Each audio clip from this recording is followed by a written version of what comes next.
Paradise. Today's episode is all about dropshipping on Amazon versus eBay versus Shopify.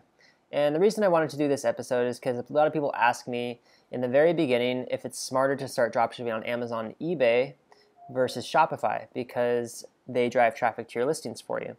And yes, there's a lot to that. It's interesting to think about these websites as they are not just websites selling products. They are actually marketplaces where you can actually list products for sale and you can make money. eBay is the most well-known marketplace out there because it's based on an auction format, and they also have a lot of buy it now listings. And so it's a great place to go and start a dropshipping business for sure, because if you put a listing up there and you optimize it for the keywords that the product serves, it's likely that somebody's going to find that product, and if they want to buy it, they'll buy it. So both of these websites have done a great job of building a huge consumer base over time. They have huge email lists, and they do a lot of ad spend, a lot of marketing, and they spent a lot of money on brand building as well. And if you look at Amazon, they've done some of the best work with brand building, where people that buy on Amazon, they most likely buy on Amazon all the time because they know that they can get the best customer service. If anything goes wrong, they just get a refund immediately. And the same kind of goes with eBay. They also have some great buyer protection. So it's a really good place to start because you know they have a built-in customer base. Now, the only thing about dropshipping on Amazon and eBay is that you're not building your own list. You're not building your own customers. You don't get to keep any of that data. Amazon and eBay, they keep all that data. So you don't really build a real business. You don't really get to build your own client base. Amazon, eBay keeps all the client data, so they get to remarket to those clients and all that. So there's multiple ways to start selling on Amazon and eBay. If you really feel like doing that, you can do Amazon FBA by private labeling a product. You can also dropship on Amazon by going to a product and actually clicking sell it yourself. So, for instance, if I go to show you guys a certain department in the home garden and pets, if I just show you kitchen and bath fixtures, for instance, I can take you to one of these categories and kind of show you what it looks like to dropship on eBay. So let's just say we're selling fans here. Let's just choose this one. Hopefully it works. Yeah, so you look over here, it says have one to sell. Actually, I'm going to move it up here because I'm pretty sure I'm right here. It says here have one to sell, and you can click sell on Amazon.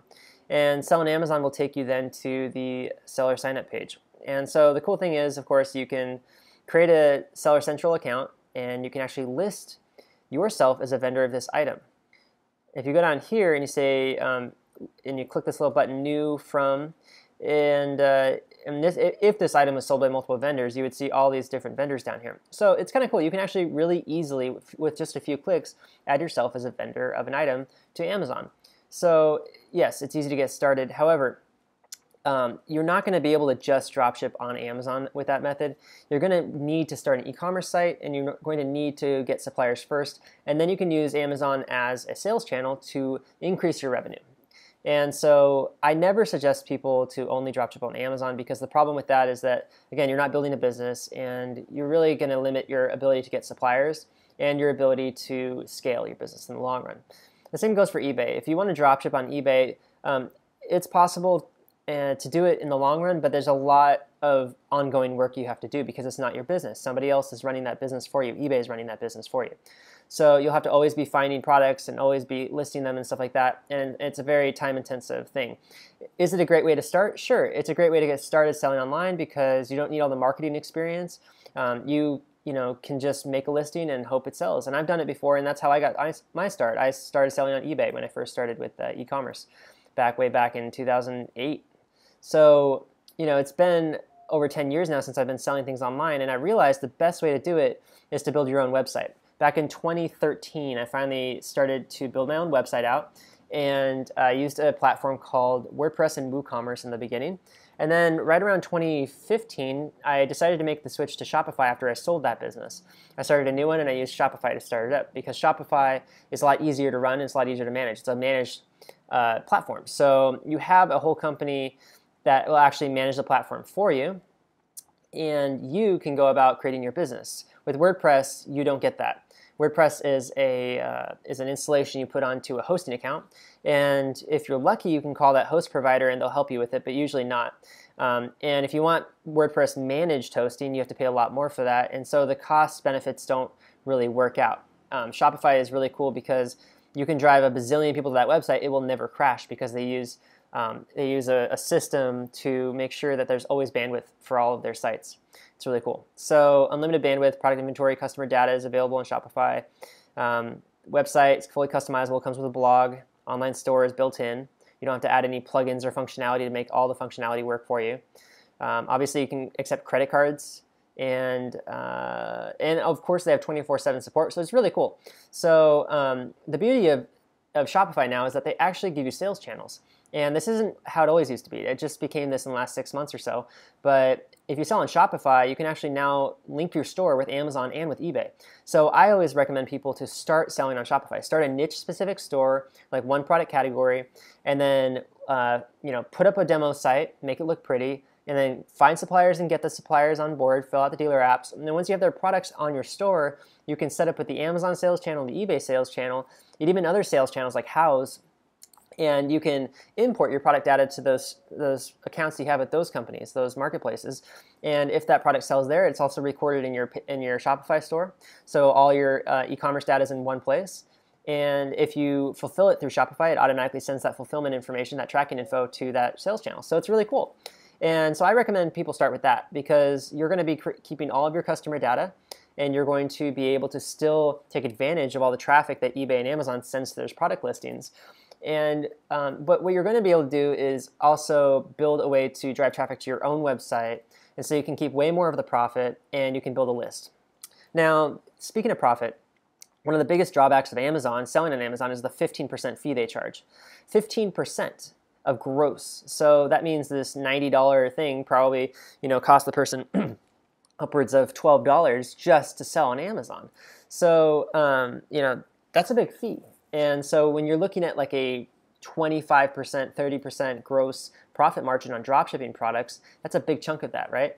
And that's tough, right? So it's not a good idea just to focus on that, because then you're going to be making like 5% after everything's said and done, even though you don't have to spend marketing costs. But Amazon, the problem with Amazon, in my opinion, is that they've really spoiled their customer base. So everybody that goes to Amazon understands they can get, they can file an A to Z guarantee claim. They can get a refund right away if they need to, if they want to. If they have buyer's remorse, it doesn't matter. They can still return the product.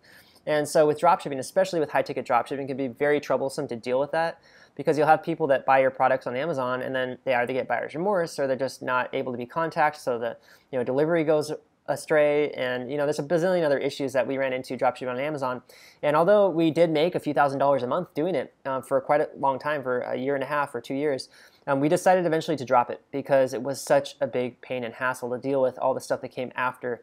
When you're dealing with customers that don't know, what freight shipments are and how they work and stuff like that, and they don't answer their phones.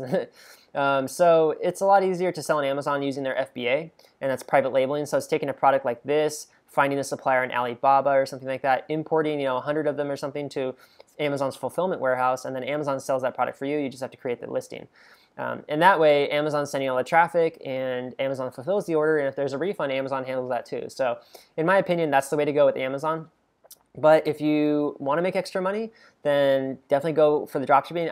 I can highly recommend you to not dropship complicated products or big products, and that might be avoidable in high-ticket dropshipping, obviously. Just know what you're in for, okay? And the same goes for eBay, except eBay has a little bit easier going with the whole returns process. The eBay and PayPal are interlinked, so people that have issues will actually file a claim either with eBay, but most likely with PayPal. And PayPal takes a little bit longer to approve things and stuff like that. They don't just automatically give the customer their money back. So especially for high-ticket merchandise, if something gets delivered and it's damaged, and the customer opens it up and it's damaged for some reason, and they feel like just filing a return, they have buyer's remorse at that point, there'll be a little bit more of a process to do that through PayPal, as opposed to Amazon, where they'll just say, hey, doesn't matter, refund the customer, pay for their shipping back, and you'll lose out all the profit and all that money for shipping. So again, you deal with Shopify, you can set your own terms and conditions on your website. You can say if somebody buys, gets a product and it's damaged, that there's a process you have to go through in order to finish it. And if somebody has a problem with it, they actually have to go to their credit card company and file a chargeback at that point. So it's a little bit more of a process, a little bit more troublesome for them, and a lot of people don't even go through that, even though some people do, and it is a big pain in the butt to deal with credit card chargebacks.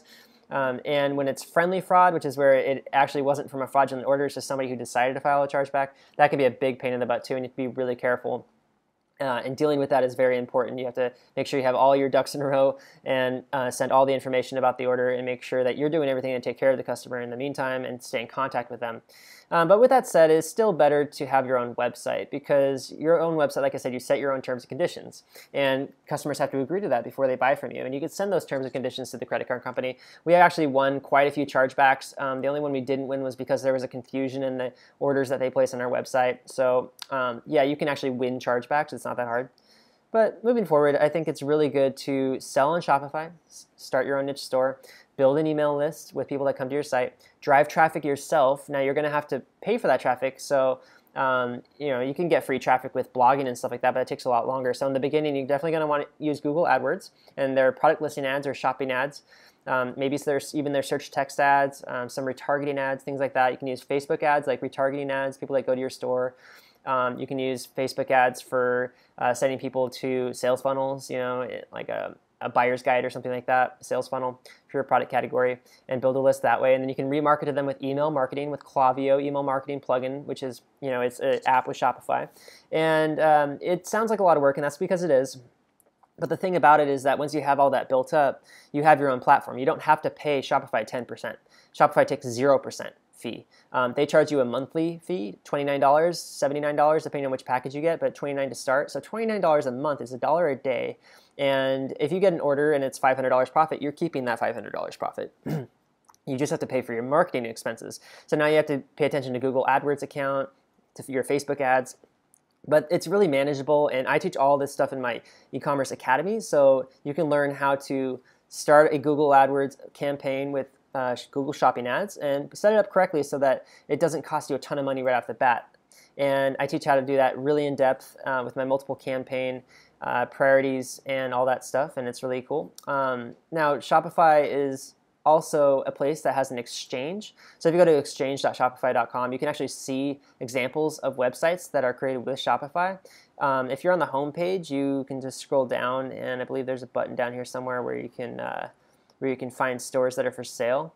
If you go up to resources on the Shopify homepage, you can see, let's see, there's need products to sell, and then there is a websites for sale button.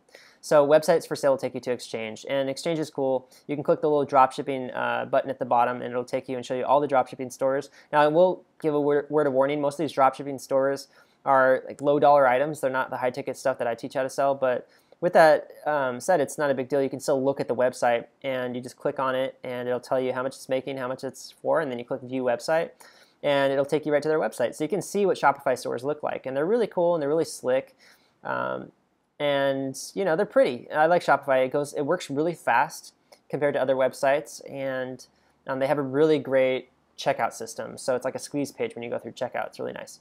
So Shopify is great, and I highly recommend it. I definitely do not recommend starting a niche store on eBay or trying to just start dropshipping on Amazon. I don't think it really works that well anymore. I know a lot of people do it, but it's not really a long-term business model.